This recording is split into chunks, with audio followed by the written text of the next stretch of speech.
కేంద్ర ప్రభుత్వం ప్రవేశపెట్టిన వర్క్స్ బోర్డు సవరణ బిల్లును తెలంగాణ వర్క్స్ బోర్డు వ్యతిరేకిస్తోందని బోర్డు చైర్మన్ సయ్యద్ అజ్మతుల్లాహ్ హుస్సేని అన్నారు.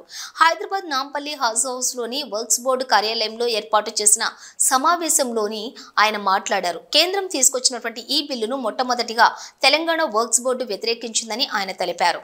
వ్యతిరేకించడంతో పాటు తమ వివరణను ఈ నెల 6న పార్లమెంట్లోని 34 మంది ఎంపీలతో కూడినటువంటి జాయింట్ వర్కింగ్ కమిటీ ముందు ఇచ్చామన్నారు.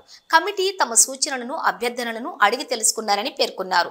కేంద్ర ప్రభుత్వం ఏదైనా చట్టాన్ని సవరణ చేస్తే బలోపేతం కోసం ఉండాలని, కానీ నిర్వీర్యం చేసేలా ఉండకూడదన్నారు. ఈ బిల్లుకు వ్యతిరేకంగా కాంగ్రెస్ పార్టీ దేశవ్యాప్తంగా మద్దతును కూడగట్టి బిల్లును పాస్ కాకుండా చూస్తోందని ఆయన స్పష్టం చేశారు.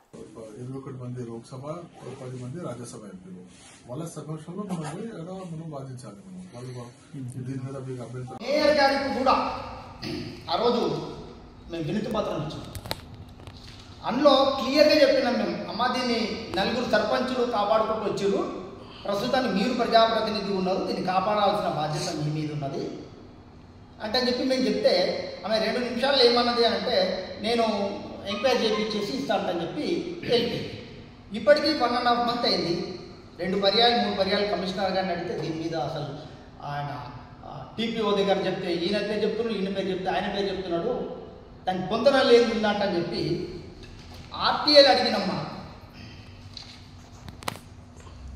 ఏమని అడిగినాం? ఇది తెలంగాణ దాంట్లో ఫలానా సర్వే నెంబర్లో ఇప్పుడున్నటువంటి రెవెన్యూ మినిస్టరు సీఎం తోటి కలిసి ఉన్న ఫోటోలో 1594 బుక్క వెంకటరెడ్డికి ఉందంటని చెప్పి అఫీషియల్లీ. ఇది మళ్ళీ టౌన్ ప్లానింగ్ సెక్షన్కి ఏం అడిగినంటే, అయ్యా మీరు ఈ స్వయంతో నంబర్లు వేసి మీరు ఏదైతే పర్మిషన్ ఇచ్చారు కదా, ఆయన మీకు పర్మిషన్ కోసము ఏమేమి డాక్యుమెంట్లు సబ్మిట్ చేసిందో మాకు ఆర్టీఐ ద్వారా ఇవ్వగలరని చెప్పి అడిగితే 1.5 మంత్ దగ్గర అవుతుంది. ఇప్పటి వరకు టీపీఓ దగ్గర సమాధానం లేదు. ఎస్ఆర్ నో నా దగ్గర ఉంది లేదు, ఏది కూడా లేదు. మొన్న లాస్ట్ వర్కింగ్ డే శుక్రవారం రోజు కూడా సంబంధిత టీపీఓ నేను గెలిచిన పొందలేని సమాధానము, ఎవరో అటెండరో ఎవరో స్వీపరో ఎవరో లేరంట, అందుబాటులో లేరంట, ఇది ఇప్పుడు అందుబాటులో లేదు కాలేదంటున్నారు. నేను ఇచ్చింది 2 రోజులైంది.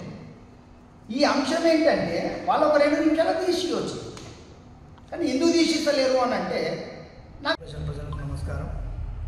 ఈరోజు ముఖ్యంగా బడంగ్పేట్ కార్పొరేషన్ పరిధిలో ఉన్నటువంటి ఓపెన్ ప్లేస్లో పార్క్ స్థలాల మీద కబ్జాకు గురవుతున్న తీరును వివరిస్తూ పత్రికా విలేకరుల సమావేశం ఏర్పాటు జరిగింది.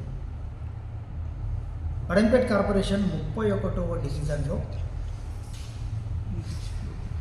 సుమారు 5000 గజాల ఓపెన్ ప్లేస్ లేఅవుట్లో ఉన్నటువంటి ఓపెన్ ప్లేస్ స్థలాన్ని ప్లాట్లుగా చేసి 23 ప్లాట్లను చేసి ఒకటే రోజు సంబంధిత ల్యాండ్కు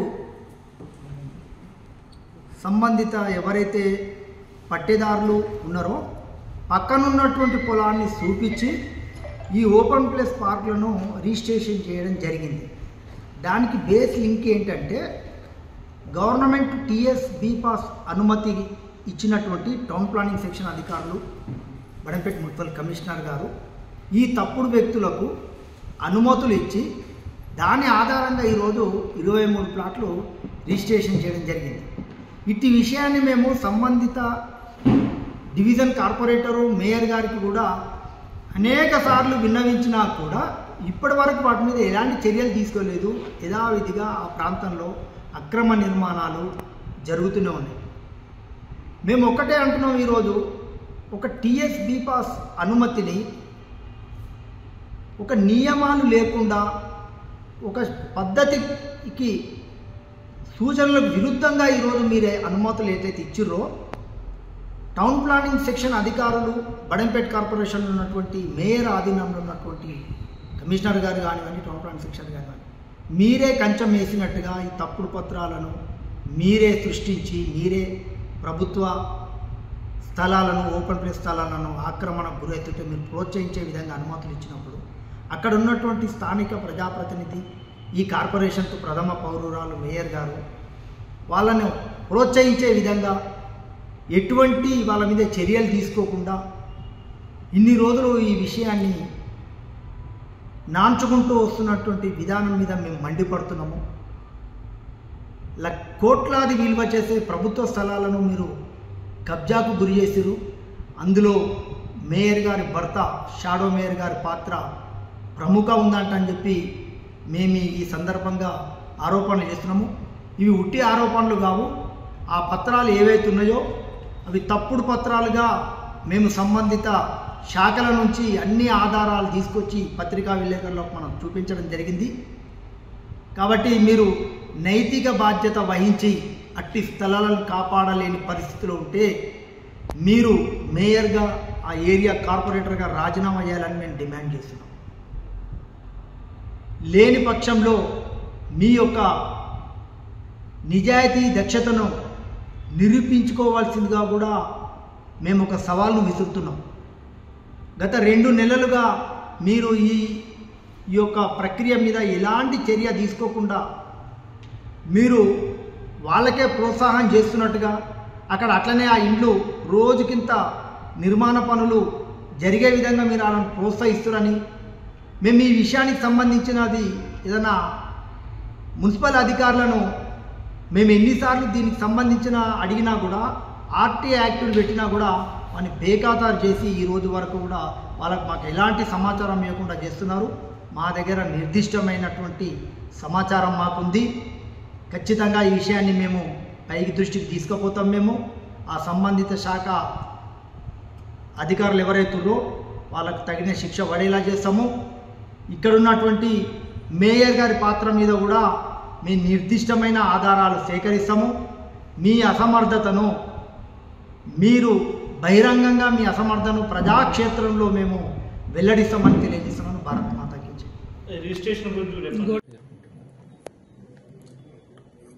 సెప్టెంబర్ 6 తారీఖు 2:30 గంటలకు తెలంగాణ వక్ఫ్ బోర్డు మా బోర్డు మీటింగ్లో ఒక రెజల్యూషన్ తీర్మానం చేసి పంపేయడం జరిగింది. ఈ వక్ఫ్ అమెండ్మెంట్ బిల్ 2024 దానికి వ్యతిరేకిస్తూ ఒక తీర్మానం చేసి పంపించి అదే రోజు ఇంకో తీర్మానం వక్ఫ్ బోర్డు, తెలంగాణ వక్ఫ్ బోర్డుని కూడా ఈ కమిటీ ముందు మా వాదన వినిపించడానికి మీరు పిలవాలి, ఇన్వైట్ చేయాలని మేము రిక్వెస్ట్ చేస్తే జాయింట్ వర్కింగ్ కమిటీ పార్లమెంట్ వాళ్ళు తెలంగాణ వక్ఫ్ బోర్డుకు 6 సెప్టెంబర్ 2:30 గంటలకు పార్లమెంట్ హౌస్ లో మాకు పిలవడం జరిగింది. ఆ జాయింట్ వర్కింగ్ కమిటీలో 31 మంది ఎంపీలు ఉన్నారు. దానికి చైర్మన్ అనేది జగదంబిక పాల్, యూపీకి సంబంధించిన చైర్మన్ గారు ఉన్నారు. వారి సమక్షంలో తెలంగాణ వక్ఫ్ బోర్డు ఒక బృందం 9 మంది సభ్యులతో మేము వెళ్ళటం జరిగింది. వాళ్ళకు ఇన్ డీటెయిల్ గా ఆ 40 అంశాలపై వాళ్ళు ఏ చట్టంలో ఏది పెట్టారో సవరణకు బిల్లు పెట్టారు కదా, ఆ 40 అంశాల సవరణకు మేము ఇన్ డీటెయిల్ గా వాళ్లకు ఎక్స్ప్లెయిన్ చేయడం జరిగింది. వాళ్ళు కూడా మాకు కొన్ని ప్రశ్నలు అడిగారు. దానికి మేము సమాధానం ఇచ్చుకుంటూ ఆన్ పేపర్ ఒక రిప్రజెంటేషన్, ఎందుకంటే అన్ని డీటెయిల్ మనం కమిటీ రూల్స్ కి విరుద్ధంగా ఉంటుంది కాబట్టి అది చెప్పలేము కాబట్టి ఆన్ పేపర్ వాళ్ళకు ఒక డీటెయిల్ రిప్రజెంటేషన్ మేము ఇవ్వడం జరిగింది. దాంతోపాటు వాళ్ళు oral suggestions, objections and views మేము అలా పెట్టడం జరిగింది. వాళ్ళు కూడా చాలా సుదీర్ఘంగా మాతో కమిటీ మెంబర్స్ సభ్యులతో డిస్కషన్ చేశారు. మేము కూడా వాళ్ళకున్న అనుమానాలను మాకు అడిగారు. మేము కూడా చెప్పాము, ఈ బిల్ ఒకవేళ మీరు సవరణ బిల్ పెట్టారు, దీంతో వక్ఫ్ బోర్డుకు ఎలాంటి లాభం నష్టం అనేది మేము వాళ్ళకు సుదీర్ఘంగా చెప్పడం జరిగింది. ఎందుకంటే ఇన్ జనరల్ గా ఎక్కడైనా సవరణ అనేది సమయాన్ని, అవసరాన్ని బట్టి సవరణిస్తారు. రెండోది ఏంటంటే ఎక్కడైనా ఉన్న పాత చట్టాన్ని ఇంకా బలపరుస్తూ మనం తీసుకొస్తారు. కానీ మొత్తానికి వక్ఫ్ బోర్డును ఖతం చేయడానికి ఈ బిల్ తీసుకొచ్చినట్టు మాకు అనిపించింది. కాబట్టి వాళ్లకు సుదీర్ఘంగా చెప్పడం జరిగింది. తెలంగాణ మొత్తం భారతదేశంలో తెలంగాణ వక్ఫ్ బోర్డు మొట్టమొదటి వక్ఫ్ బోర్డు. ఈ తీర్మానం మేము రిజెక్ట్ చేసుకుంటూ ఒక తీర్మానం చేయడంతో పాటు కమిటీ ముందు మేము పోయి వాదన వినిపించడం కూడా మాకు తొలి వక్ఫ్ బోర్డుగా తెలంగాణ వక్ఫ్ బోర్డు. మీటింగ్ తర్వాత చాలా మంది చైర్మన్ తో, మెంబర్లతో మేము మాట్లాడితే వాళ్ళు డీటెయిల్ గా స్టడీ చేశారు. చేసి వాళ్ళు ఒకటే విషయం చెప్పారు, మేము చెప్పింది మేము సుదీర్ఘంగా మేము విన్నాము, అది మేము 100% పరిగణలోకి తీసుకుంటాము. దాంతో పాటు ఇప్పటి వరకు జేడబ్ల్యూసీలో వచ్చినటువంటి రిప్రజెంటేషన్స్ లో one of the best representation Telangana అని వాళ్ళు చెప్పడం జరిగింది.